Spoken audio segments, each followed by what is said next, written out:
Hello everyone, welcome back to my channel.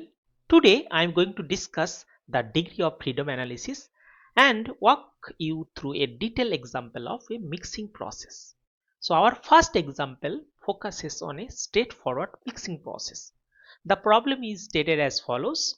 Two streams are mixed in a tank. Stream 1 contains 20% NaCl by mass and flows in a 100 kg per hour. Stream 2 contains 40% NaCl and its flow rate, which we denote as M2, is currently unknown. The final outlet stream, stream 3, is known to contain 30% NaCl and its flow rate M3 is also unknown.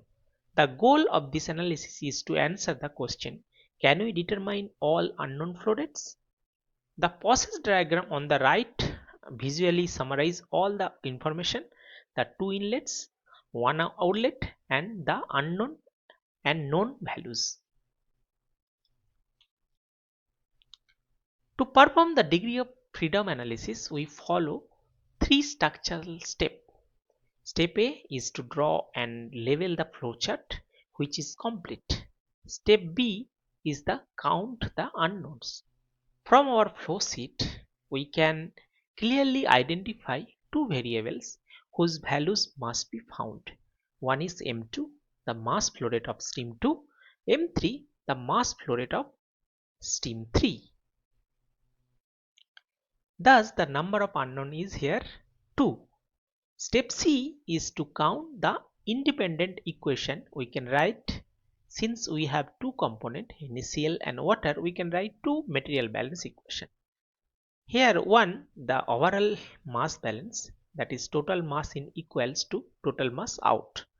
In mathematical terms, 100 plus M2 must equal M3. The NaCl component balance, the mass of salt in equals the mass of salt out. The equation is 0.2 times 100 plus 0.4 times M2 equals 0.3 times M3. So therefore the number of independent equation is also 2. Now step D is the final step. Calculate the degree of freedom. So we use the formula NDF equals the number of unknown minus the number of independent equation.